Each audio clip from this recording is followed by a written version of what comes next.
کسی کے گھر میں راشن ڈالنا، ویلفیئر کے کام کرنا، پانی پلانا، سبیلے لگانا، یہ جنت کی علامت نہیں ہے۔ ورنہ جن کو اللہ نے جہنم میں ڈالا وہ تو کعبے میں ستو پلاتے تھے، ابو جہل والے۔ کعبے میں آنے والے لوگوں کے لیے وہ محفلیں سجاتے تھے، ان کو محظوظ کرتے تھے، پانی پلاتے تھے سبیلے لگا لگا کے، لیکن کعبے کے رب پہ ایمان نہیں لائے تھے۔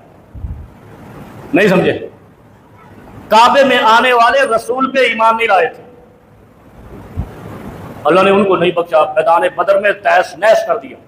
جو محمد عربی پہ ایمان نہیں لائے، ان کا سبیلے لگانا، ان کا کیمپ لگانا، ان کا لوگوں کو جمع کر کر کے کھانے کھلانا، ان کی لاشوں کو اٹھا کھا کے اپنے کندھے پہ جا کر دفنانا، یہ نہیں بچا سکا، اس لیے کہ ایمان باللہ اور ایمان کی رسالت شرط اول ہے، اور یہی دجالیت ہے کہ اگر اللہ رسول پر ایمان نہیں ہے تو گویا وہ دجال کے ساتھ ہے۔